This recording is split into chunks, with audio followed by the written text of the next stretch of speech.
Dobry wieczór. Tutaj William. Witajcie na cotygodniowym podsumowanie Polski Wiadomości Zemne.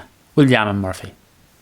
Headlines over the past week have included: a government reshuffle sees Tadeusz Kościński named as the new finance minister, but most ministers retain their cabinet posts. The newly elected 9th Sejm holds its first session, with Elżbieta Witek re-elected Sejm Marshal, but the opposition candidate, Tomasz Grodzki, wins the vote for Marshal of the Senate, 51-48.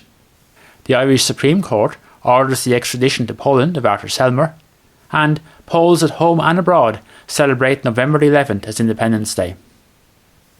Last Friday, Prime Minister Mateusz Morawiecki and Prawo i Sprawiedliwość Party Chairman Jarosław Kaczyński announced the proposed new cabinet at a press conference. It followed the meeting of the Prawo i Sprawiedliwość Political Committee. The changes overall are modest, with most existing ministers retaining their cabinet posts.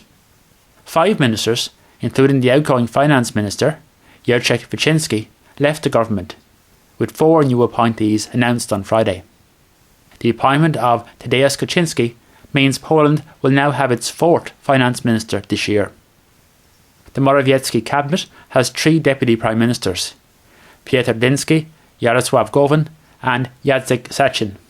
Sasin will be in charge of a newly created ministry responsible for the supervision of state assets. In another interesting development, Konrad Szymanski has been appointed to the cabinet as Minister of European Affairs, with this area of responsibility moving from the Foreign Ministry to sit in the Prime Minister's Chancellery. Jacek Czaputowicz remains as Minister of Foreign Affairs, and Mariusz Błaszczak remains as Minister of Defence. As part of the changes, Morawiecki announced that the Ministry of Energy in its current format will be abolished, and there is to be a new Ministry of Climate Change, separate from the Environment portfolio. Another new appointment sees Marlene Malong appointed Minister of Labour, Family and Social Policy. One prominent politician who's been at the centre of much controversy this year, Justice Minister and Public Prosecutor General Zbigniew Ziobro, remains in his post. The new Minister of Sport wasn't named. Morawiecki told the press conference announcing the lineup that "we want to continue what we've been doing so far," adding that this will be a skillful and fine team. Jarosław Kaczyński said that the cabinet proposed by Prime Minister Morawiecki has been approved and is chiefly a continuation of the good change. The new cabinet will formally take power once sworn into office by the President and will receive a vote of confidence in Parliament later this month. In order to facilitate that process, and in accordance with precedent, the outgoing government formally resigned on Tuesday evening, with a farewell ceremony taking place at the Presidential Palace in Warszawa. President Duda asked Morawiecki to continue carrying out his functions until a new government is formed. There's speculation the new cabinet may be formally appointed as early as tomorrow. The newly elected Polish Parliament, the 9th Sejm, held its first meeting on Tuesday. Despite opposition criticism of his appointment as senior marshal, the leading Prawo i Sprawiedliwość politician, Antoni Macierewicz, opened the inaugural meeting of the lower house. President Duda addressed the assembled members and congratulated them on their election. In his address, Antoni Macierewicz told the assembled parliamentarians that "we must build a strong state with a clear hierarchy of values, drawing a line between patriotism and treachery, good and evil, civilization of life and civilization of death." The meeting of the Sejm proceeded to re-elect the former Prawo i Sprawiedliwość Interior Minister, Elżbieta Witek, as Sejm Marshal. She won by 314 votes to 11, with 134 abstentions, with the opposition not fielding a candidate against her. She had only left the government to become Marshal in August, when her predecessor, Marek Kuczynski, was forced to resign over alleged misuse of government aircraft. Witek's re-election was a certainty following the United Right's general election victory. The real interest was in the vote for Marshal of the Senate, after the government fell short of a majority there. The Senate session was opened, as is tradition, by the oldest senator, Barbara Boris-Damianska of Platforma Obywatelska. The election of Marshal saw physician Tomasz Grodzki of Platforma Obywatelska defeat the outgoing Marshal, Stanisław Karczewski of Prawo i Sprawiedliwość, by 51 votes to 48. The opposition majority held up, despite reported efforts by Prawo i Sprawiedliwość following the election to engineer defections, and election petitions seeking recounts of votes in 6 constituencies. On Tuesday, the Supreme Court left the 2 remaining Prawo i Sprawiedliwość Senate electoral protests relating to constituencies 95, Ostrów Wielkopolski, and 96, Kalisz, without further course, meaning that all 6 have now been rejected. Grodzki himself was the first opposition senator to claim he'd been offered a government role in return for his support in the Senate. In the vote, 3 of the 4 independent senators, who hold the balance of power, sided with Grodzki, while the 4th abstained.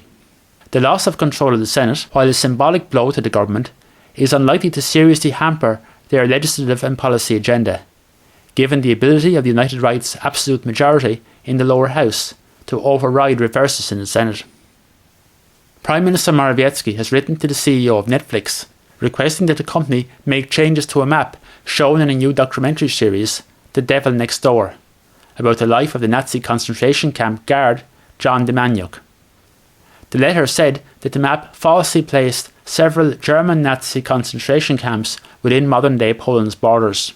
It added that, not only is the map incorrect, but it deceives viewers into believing that Poland was responsible for establishing and maintaining these camps, and for committing the crimes therein. Tuesday brought the final verdict in the Irish courts in the very long-running case of Artur Selmer, the Polish man whose extradition to Poland has been argued over in the High Court, the European Court of Justice, and finally the Supreme Court. A 5-member Supreme Court bench ruled unanimously that Selmer's extradition to Poland should proceed, affirming an earlier High Court decision that the extradition go ahead. That decision came after the High Court had obtained guidance from the European Court of Justice on the question of the potential impact of the Polish judicial reforms on Selmer's ability to obtain a fair trial at home, where he's wanted on drug trafficking charges. The High Court subsequently held that Selmer had failed to demonstrate that the changes made it impossible in his particular case for him to obtain a fair trial, the test set by the ECJ. The Supreme Court ruling did contain criticism of the Polish judicial changes. However, it concluded that the available evidence didn't satisfy the test that there was a real risk Mr. Selmer would be tried before a court that wasn't independent, and so would not get a fair trial. The decision is expected to have an impact on about 45 other pending extradition cases.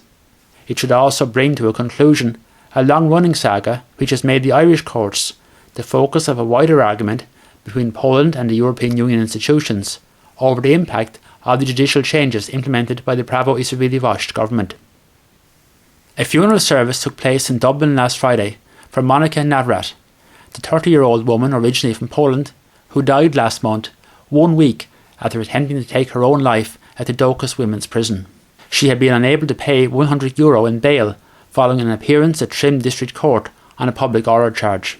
This tragic case is currently the subject of 6 investigations, including by the Irish Prison Service and the Garda Síochána Ombudsman Commission. The head of the commission reinvestigating the 2010 Smolensk air crash, Antoni Macierewicz, told Polish radio last Thursday that a new report on the tragedy will be released early in the new year. He said his goal is to clarify the causes of the plane crash which killed then President Lech Kaczynski and 95 others. A group of Polish investigators have finished their re-examination of the wreckage of the presidential jet in Russia. Last Saturday, President Andrzej Duda took part in commemorative ceremonies in Germany, marking the 30th anniversary of the fall of the Berlin Wall in 1989. The presidents of the Czech Republic, Hungary and Slovakia were also in attendance. Duda noted that historic changes in Poland earlier had paved the way for the fall of the wall. President Duda also visited the Sachsenhausen Memorial and Museum near Berlin. He paid tribute to the Krakow University professors who were taken to the Sachsenhausen camp following their arrest by the Nazis in November 1939. Monday, November 11th was of course Polish Independence Day and saw commemorative events held throughout Poland, where it was a national holiday and also abroad. There was a special changing of the guard at the Tomb of the Unknown Soldier in Warsaw.